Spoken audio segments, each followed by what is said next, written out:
Hello guys, हम कुछ rules पढ़ रहे थे पीरियड फाइंड करने के लिए। तो कल हमने एक जो नोट डिस्कस किया था सेकंड पॉइंट में, उसमें बताया था जब दो फंक्शन एफ एक्स और जी एक्स को ऐड, सब्ट्रैक्ट, इनटू या डिवाइड किया जाता है तो उनके जो पीरियड T1 और T2 होते हैं उनका हम एलसीएम निकालते हैं, वो आंसर होता है। तो कुछ क्वेश्चन ऐसे होंगे जिनमें एलसीएम निकालने के लिए हमें इस फॉर्मूले की ज़रूरत पड़ेगी जो हमने यहाँ पे लिखा हुआ है, ये फॉर्मूला। तो इसमें एलसीएम कुछ ऐसे टर्म होंगे, जैसे हमें मान लो कि एलसीएम फाइंड करना है। मान लो हमारे पास है 3/14, ठीक है, और 5/6, ठीक है। इस टर्म का जैसे हमें एलसीएम फाइंड करना है तो इस फॉर्मूले के अकॉर्डिंग एलसीएम क्या होगा इन फ्रैक्शंस का, कि ऊपर जो न्यूमरेटर में अंक लिखे हैं इनका एलसीएम ले लो। जैसे 3 और 5 का एलसीएम होगा 15, ठीक है, और अपॉन में 14 और 6 का ले लो एचसीएफ। तो इनका जो एचसीएफ होगा वो क्या होगा 2, ठीक है। एचसीएफ का मतलब होता है कॉमन पार्ट और एलसीएम का मतलब होता है कॉमन, और जो कॉमन नहीं है उसको भी ले लेते हैं, ठीक है। तो ये जो फ्रैक्शंस लिखा था इसका एलसीएम ये आएगा, ठीक है। इस एलसीएम का जो ये मेथड हमने सीखा है इसको अपने क्वेश्चनों में इसकी ज़रूरत पड़ेगी, इसलिए हमने ये फॉर्मूला लिखवा दिया। अब मान लो कि जैसे हमें एक क्वेश्चन दिया है जिसका हमें पीरियड फाइंड करना है। तो फर्स्ट क्वेश्चन है आपके सामने कुछ ऐसा, sin 3x, ठीक है। जैसे ये है sin 3x plus cos x/5, ठीक है। तो इसका हमें मान लो पीरियड फाइंड करना है। तो इसके लिए हम एफ एक्स और जी एक्स, एफ एक्स क्या है आपका sin 3x और जी एक्स है cos x/5।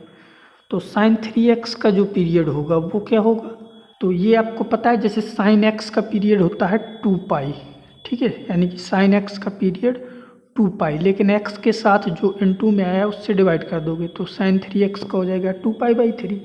इसी प्रकार जो cos x, ठीक है, cos x का पीरियड भी 2π होता है और 2π में हमें डिवाइड करना है किससे, 1/5 से, यानी कि 1/5 से जब इसमें आप डिवाइड करोगे तो ये कुछ आपका 5 यानी कि मल्टीप्लाई हो जाएगा, यानी कि इसका पीरियड आ जाएगा 10π, किसका cos π का।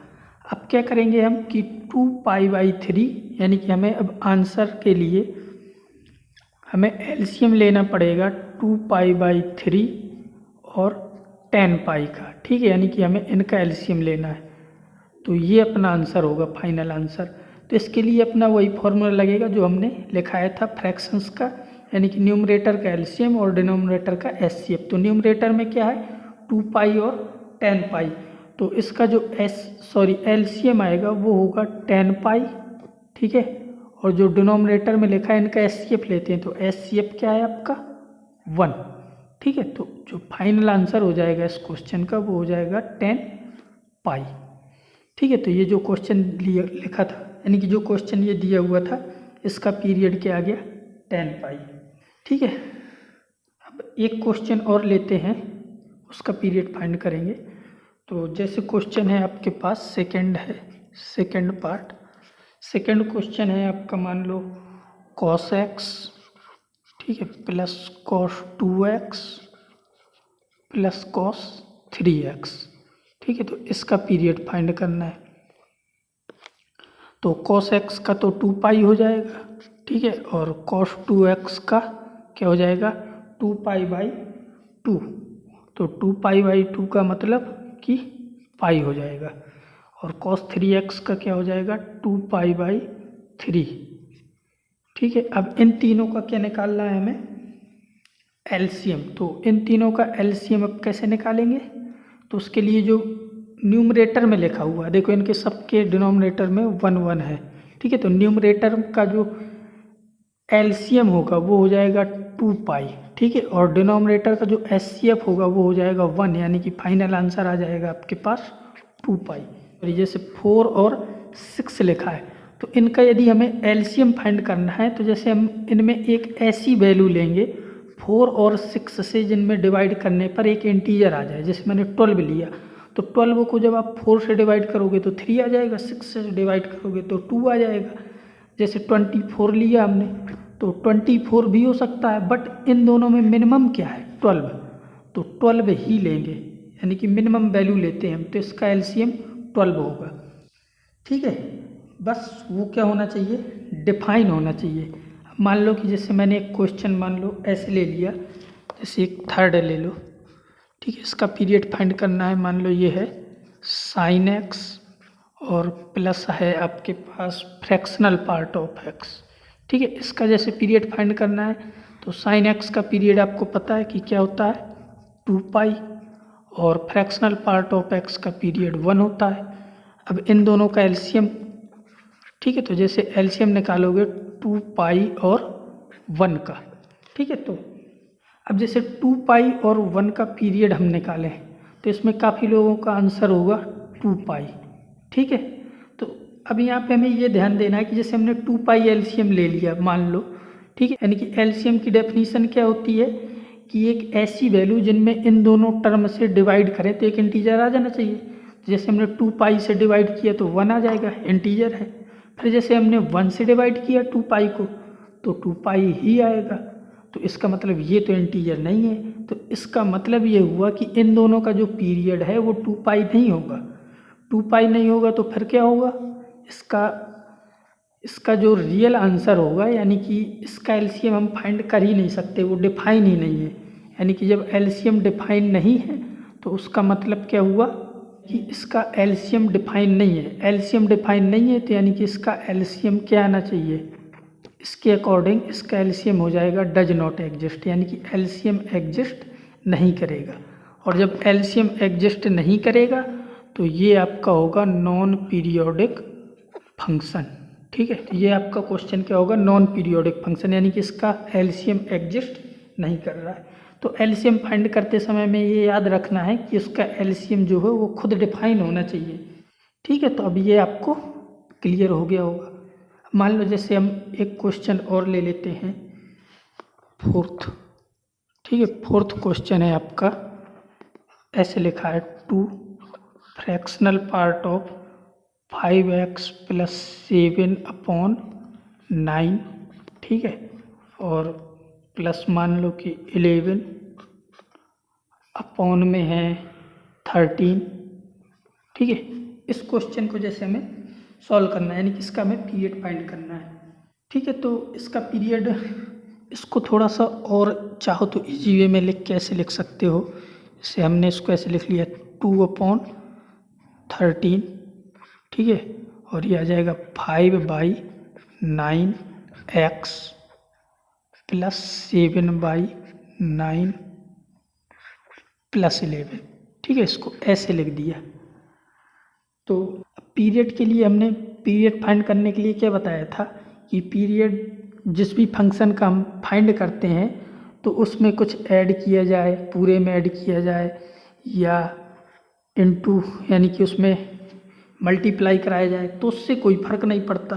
यानी कि अपने पास ये जो 3 कंडीशन दी है, इससे पीरियड में कोई फ़र्क नहीं पड़ेगा। इससे, इससे और इससे, इसमें कोई फ़र्क नहीं पड़ेगा। फ़र्क किससे पड़ेगा, ये 5/9 से। तो सबसे पहले हमने देखा कि हमारे पास जो फ्रैक्शनल पार्ट ऑफ एक्स है, इसका फंडामेंटल पीरियड क्या होता है 1। ठीक है, तो अब फर्क किससे पड़ रहा है 5/9। तो इसके लिए मैंने फॉर्मूला लिखवाया था कि जो x के साथ कोफिशिएंट में आता है उससे हम डिवाइड कर देते हैं। तो 1 से डिवाइड कर देंगे, 1 को डिवाइड कर देंगे किससे, 5/9 से। तो इसका फाइनल आंसर क्या हो जाएगा 9/5। ठीक है, तो ठीक है, इसके बाद डिस्कस करते हैं अपना सेकेंड पॉइंट। तो सेकेंड पॉइंट है ये, इफ़ f(x), इसमें कह रहा है if f(x) is periodic with period t, then f(gx) will also be periodic with period t। कह रहा है कि यदि f(x) कोई पीरियोडिक फंक्शन है और उसका पीरियड t है, तो ये जो कंपोजिट फंक्शन है, यानी कि ऐसे लिखा हुआ है f(gx), तो इसका पीरियड भी t होगा। मतलब ये है इसका कि ये जो बाहर वाला फंक्शन है, हमें डिसाइड कैसे करना है कि ये पूरे फंक्शन का पीरियड क्या होगा।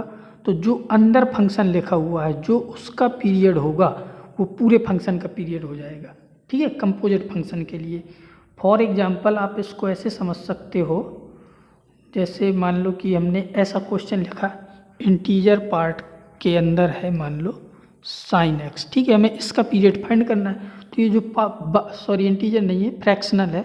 तो फ्रैक्शनल पार्ट जो है ये आपका एफ है और जो अंदर लिखा हुआ है ये आपका जी है। तो इसका पीरियड डिसाइड कैसे होगा? जो अंदर वाले फंक्शन का पीरियड होगा वो बाहर वाले का, यानी कि वो पूरे फंक्शन का पीरियड हो जाएगा। तो अंदर कौन है? Sine x. तो साइन एक्स का पीरियड क्या होता है? 2 पाई। तो इस पूरे क्वेश्चन का पीरियड क्या हो जाएगा? 2 पाई। ठीक है। अब ये जो रूल है, ये सेकंड पॉइंट, ये ज़रूरी नहीं है कि हमेशा काम करे। काफ़ी सारे एक्सेप्शंस भी आ जाएंगे, उससे कोई प्रॉब्लम नहीं है, लेकिन ज़्यादातर ये काफ़ी केसों में ये मेथड काम करेगा। ठीक है। तो इसके अकॉर्डिंग और समझ लेते हैं। जैसे मान लो कि कुछ क्वेश्चन हम और ले लेते हैं इसमें। जैसे ऐसे लिखा है, मान लो कि sine fractional part of x. तो ये एफ का काम कर रहा है आपका, जो ये बाहर है, ये जो साइन है, और जो अंदर है ये जी है। तो इसका पीरियड कैसे डिसाइड होगा? अंदर वाले फंक्शन से। तो फ्रैक्शनल पार्ट ऑफ एक्स का पीरियड क्या होता है? 1। तो इस पूरे क्वेश्चन का जो पीरियड होगा वो क्या हो जाएगा? 1। अब जैसे ऐसे लिखा है e की पावर cos x, ये भी कंपोजिट फंक्शन है आपका। तो ये आपका f है और ये आपका g है cos x। तो इसका पीरियड भी cos x की वजह से डिफाइन होगा, और cos x का पीरियड क्या होता है? 2 पाई। तो इस पूरे फंक्शन का पीरियड क्या हो जाएगा आपका? 2 पाई। ठीक है। और भी समझ सकते हो, जैसे आपके पास मान लो ऐसे लिखा है ln fractional part of x। तो ln आपका f का काम कर रहा है और अंदर वाला g का काम कर रहा है। तो वापस इसका फिर से पीरियड क्या हो जाएगा? 1। अब मान लो कि एक ऐसे हमने लिख दिया tan sin x। ठीक है। तो फिर अंदर वाला फंक्शन क्या है? 2 पाई। अंदर वाले का पीरियड क्या है? साइन एक्स की वजह से डिसाइड होगा, और इसका पीरियड क्या है? 2 पाई। तो इस पूरे फंक्शन का पीरियड क्या हो जाएगा? 2 पाई। ठीक है। तो ये आपका सेकंड पॉइंट हो गया। इसके बाद है मान लो थर्ड पॉइंट।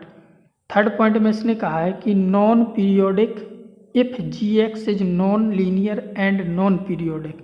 यानी कि यदि कोई फंक्शन ऐसा है, जैसे अभी तक हमने क्वेश्चन किए, जैसे हमने ऐसे लिखा था, मान लो कॉस, मान लो हमारे पास है 3x + 5। तो ये अंदर वाले की वजह से डिसाइड होगा, और ये लीनियर यदि लिखा हुआ है इसके अंदर, तो इसका जैसे cos x का पीरियड होता है 2 पाई। तो यदि x के साथ कुछ आया तो उससे डिवाइड कर दो, तो इस पूरे क्वेश्चन का 2 पाई/3 हो जाता है पीरियड। ठीक है। और इसके बाद जो हमने सेकंड डिस्कस किया था कि cos fractional part of x, तो इसमें अंदर वाले की वजह से डिसाइड होगा। तो अंदर वाला क्या है? फ्रैक्शनल पार्ट ऑफ x, और इसका पीरियड क्या होता है? 1। तो इसका भी 1 हो जाएगा। बट इसने कंडीशन क्या है कि यदि जो अंदर जो अंदर फंक्शन लिखा हुआ है, यदि वो पीरियोडिक नहीं है और लीनियर भी नहीं है, तो इसका मतलब है कि वो नॉन पीरियोडिक होगा। मान लो कि जैसे हमने ऐसे लिख दिया cos x²। तो अब ये जो x² है ये ना तो पीरियोडिक है, क्योंकि x² तो एक आपको पता है कि ऐसे पैराबोला होता है।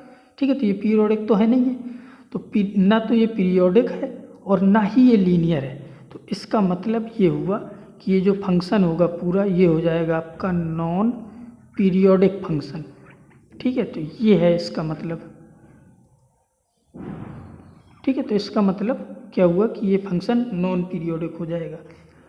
या एक क्वेश्चन ऐसा ले लें, जैसे हमने लिखा sin 1/2x + 7।